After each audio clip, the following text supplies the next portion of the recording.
Big applause to former Governor Buddy Roemer.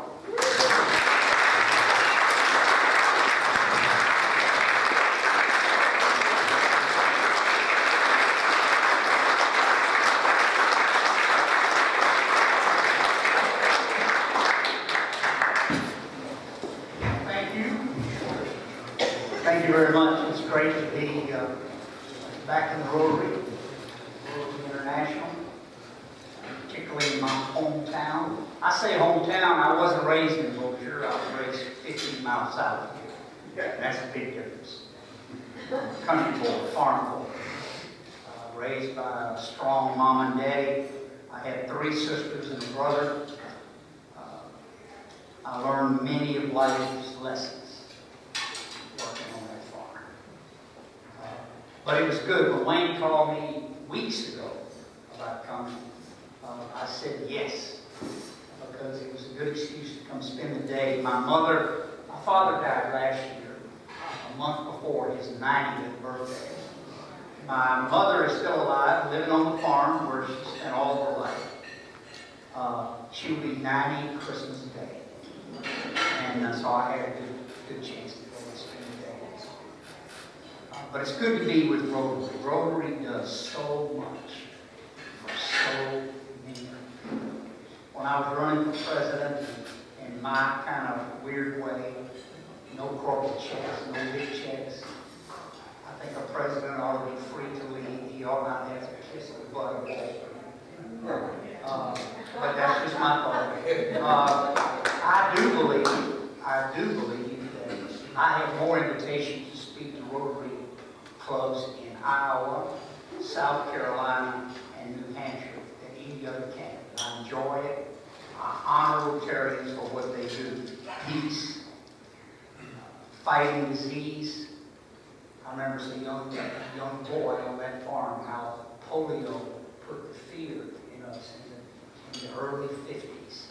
And to have Rotary be part of eliminating polio, what a powerful thing. Supporting education, which your organization does. You know, some people will give you a presentation how education is the way out of poverty. It's not. Education is the only way to eliminate poverty. And that's a big attitude difference. And I challenge the Rotaries. It's not one system fits all. We ought to have a different education system for every child, because every child is different. I'll talk about the rules of success in just a minute, but we have a public education system that was built in the 20s and 30s. The world has changed, and we need to change with it. And who fights us to do it? The unions, the teachers themselves, who would be best helped if they're allowed to teach and get help for teaching, just don't want to change. Rotary, I respect what you do. I love going around. Those young kids will just light you on fire. They are so beautiful. And what you do there is memorable forever. And you're affecting the next generation. Let me make a couple of points. It was Abraham Lincoln who said he never heard a bad short speech. I mean, something about a way. He ran for president. He used 2 words in his campaign. One nation. He said, you join, you can't fall away. Wow. Didn't get a single vote in the 14 southern states. And he won going away. 2 words, one nation. When he ran for re-election, he used 4 words. One nation, no slaves, none, not ever. Wow. I think we need to do a couple of things. First, let me point out that Rotary works in the real world, not theoretical. The real world. And the real world, certain things cannot be changed. And certain things are changing constantly. Ask Abraham Lincoln, what was his favorite document? What document represented America?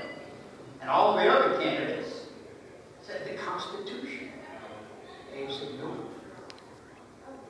The document that best represents America, I tell the Tea Partiers, is not the Constitution. It's the Declaration of Independence. It can't be amended. That's the real world. And Rotary works in the real world. And I want to make 3 points that I hope this Rotary organization practices and carries into the real world. First, change is accelerating. I was governor 20 years ago. I had a state trooper go around about twice my size, and he carried a big mobile phone. Remember those kind? They had the antenna that looped over. Wow. There are more cell phones in the world now than there are toothbrushes. That's a fact. There are more cell phones in the world than there are indoor toilets. You don't think the world's changed? You try talking to one of your kids. They know more by Googling than you learned in high school or college.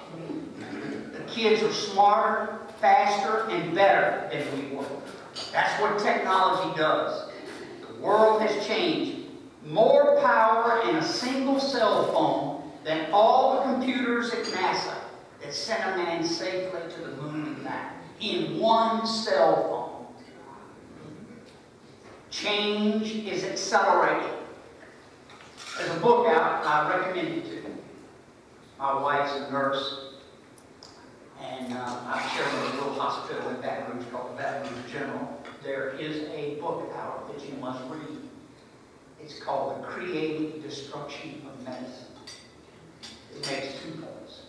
And Rotarians ought to hear this in your fight against polio and other medical needs. 2 facts. One is people are going to get their information in the future from clouds of data that surround the globe. We'll have a monitor that'll measure our heart, our blood pressure. And all this information will be fed in the cloud. If a man is my age and I just turned 70, if he gets word that he has prostate cancer, he doesn't call his doctor. He Googles and gets the data cloud. It'll tell you exactly what your chances are, what your options are, what your alternatives are. You don't have to pay $250 for that.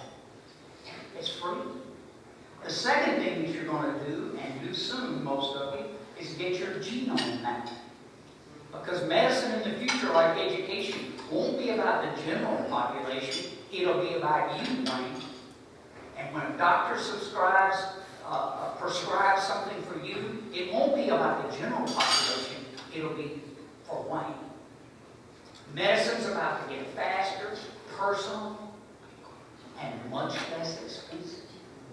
I love President Obama talking about health care reform. I applauded him. I've been a diabetic for 50 years. People in this country can't afford to be sick. But the trouble with President Obama is he went after the wrong problem. The problem is the insurance companies. That's right. They're the ones that bought Congress, and do you know that insurance companies have a monopoly state by state? Oh, they don't like to talk about that. There's 50 Blue Cross Blue Shields, not one. There's one in each state. They have a monopoly in that state. And the one thing Congress and the President won't do is turn away the money that they live on from the insurance companies. We need health care reform. We don't have it yet. First thing I want Rotarians to commit to me is to change and move as fast as the change around you. That way you'll stay relevant to young people. They sense the change. Second point. You have to incorporate the 4 F's in Rotary.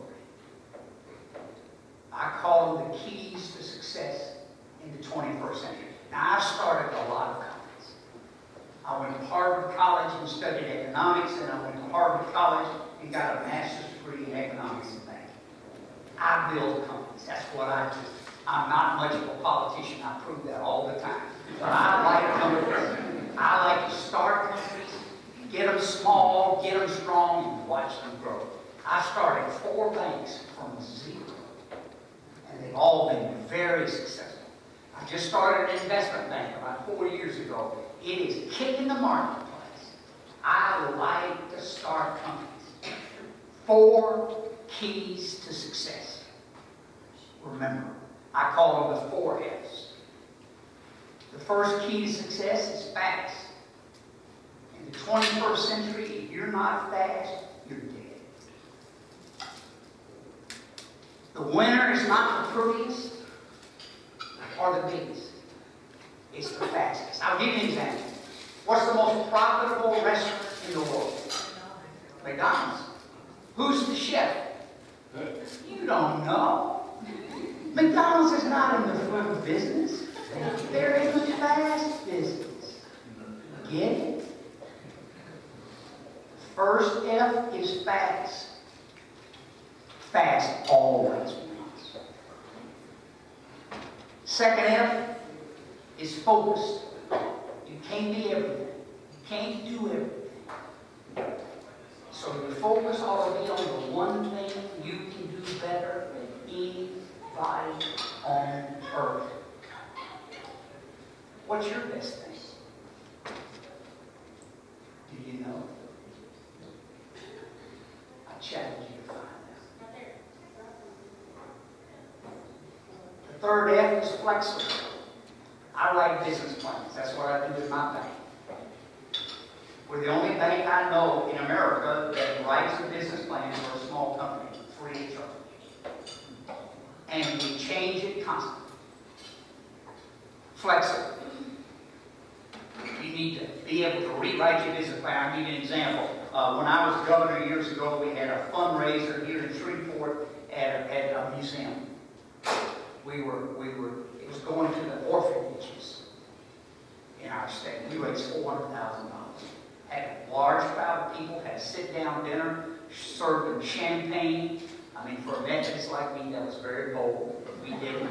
Got a lady in East Texas who called in and said she wanted to help. She donated champagne glasses to each of 120 people to use for the meeting. And when we were through, very successful, Lyle Lovett's a buddy of mine, grew up in Texas, a singer. He came and performed. It was just great. And we raised not quite $500,000. Anyway, when it was over, I stayed and we cleaned up. And a lady came up to me about 30 minutes into cleanup and said, Buddy, or I forget what she called me, Governor or Buddy, but let's say Buddy. She said, Buddy, I can't find a couple of champagne glasses. And these glasses were very expensive. And she said, we lost them, we misplaced them, or something like that. So we started looking for champagne glasses. And we couldn't find them. I was tired, we were tired, it was late at night. And finally, someone came and I said, how many glasses are we missing? She said, 8. I said, how did the glasses come? She said, they came in little boxes. You've seen the boxes when you put glasses in. I said, how many to a box? She said, 8. I said, let's look for a box. And propping up the door of the museum that we walked past for an hour and a half was a box of 8 champagne glasses. There are a lot of ways to get to the top. You gotta be flexible. When you're in Mexico, it might take something a little bit different than Brazil. In Mexico, they speak Spanish. In Brazil, they speak Portuguese. You gotta be flexible. The fourth F for Rotarians is the most important. Everybody in the world wants the same thing. They want to be heard. Your job is to listen. The fourth F is friend. My grandkids can tell me who's friendly. Impress them. Why do you think he's friendly or she's friendly? Because they care about me. They listen to what I have to say. And then finally, I'm a concerned person at 70. I don't know how much time I have left. I have news for you. You don't know either. So both of us are in the same condition. We need to do everything we can to make this a better place for our kids and grandkids I'm concerned about a nation with $90 trillion in debt, where incumbents are locked in the city they never lose in Washington, where special interests own our government, and we keep kicking solutions down the road, and we never stand up as a people. We have 90 million Americans not working tonight. 90 million. That's the biggest number in the history of America.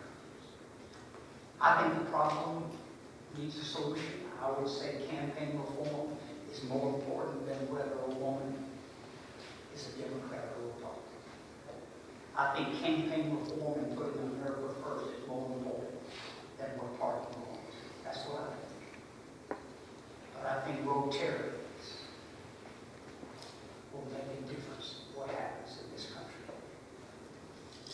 And even with these concerns, I'm very optimistic about the future. I smile when one of the Mike or Pam or John, someone gave a report and talked about what the Rotarians were doing elsewhere.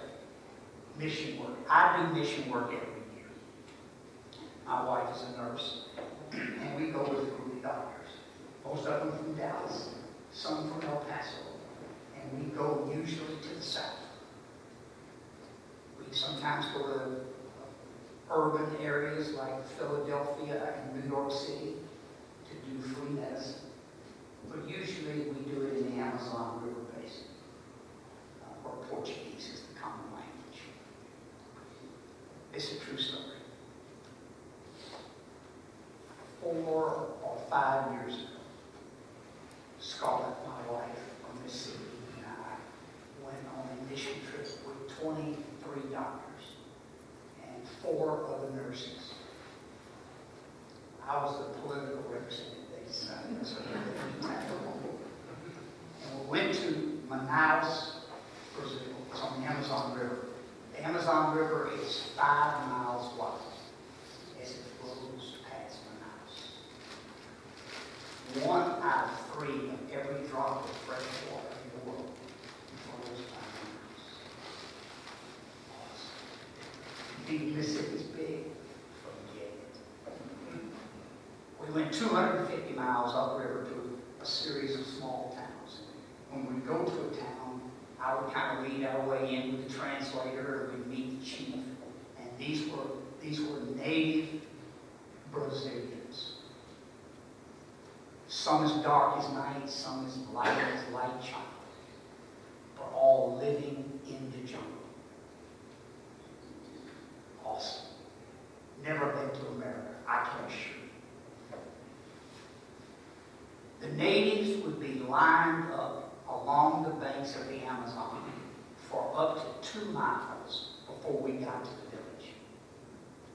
Early in the morning when the sun just comes up and fog rolling in off the Amazon. And you can hear the river talk. We were always met by the chief, and I remember coming to this village early one morning. We were on about the 10th day of a 15-day mission trip. And he was an old guy, older than I, stooped over. And he talked fluent Portuguese with my translator, and I talked a little Portuguese, and we introduced ourselves. So while the doctors lined up, pulling teeth, putting splinters on fingers, sewing up cuts, they got a visit from a mission like us once a year. And they came from miles away. While the doctors were doing that, the chief invited me to his home, which is a 1-room thatch-covered hut 15 foot above the base of the Amazon, because the water will rise most of those 15 foot in the rainy season. Climbed a rope ladder up, fixed a form of coffee for us, his wife and he and me and the translator. He was so proud of his home. He showed me a picture of the National Geographic taken in 1953. Same hatch, same hut, Same man and his wife with the skin of a jaguar. The story in the National Geographic was about him. He told me about he had a beehive in his front yard that he and his 2 sons had taken from the top of a 100-foot palm tree in the Amazon jungle. They had sawed off the top of the tree and they carefully brought the hive down. They had the log where the hive was located at an angle so that the honey ran down a spout they had made, and every morning he collected honey, and you could see the bees just pouring in and out. He was so proud. He told me he was concerned about his chickens. He had, I think he told me 11 chickens. I saw most of them. They were running free around the thatched roof hut. He was concerned that they had seen a jaguar not many nights before, and his sons were there with their spears. They were concerned. We chatted for about 2 hours. He asked me where I was from, and I told him Bossier City. He found out I had been governor of Louisiana. It was very impressive. I asked him if he had ever been to a big city. He said he had been to Manaus, which is the biggest city in the Amazon. It's about 1 million people. 200 from that. I said, did you like it? He said, no, I did not. We shook hands. By the way, I have been divorced, and so I've been recently married. It's been 15 years now. But I told him that I recently got remarried. He was very pleased with that. And I said, how long had he and his wife been married? And he said he was 92. And they had been married since he was 18. She was 15. I was very impressed. I said, what's the secret? I told him my divorce history. And he said, well, you notice that my wife doesn't move much. She was seated in the one chair, in the one room. And it's because she can't see. He said, that's a big help in our marriage. he said, if you notice your translator, he has to yell in my ear. I have trouble hearing. My wife has trouble seeing. It's a marriage made. So anyway, we got through with the visit, 2 politicians talking. And I said, if there's one thing you'd like to do before you go to the mayor, what would it be? He smiled. He said, I'd like to come to America. He said, I heard the people chose their chief.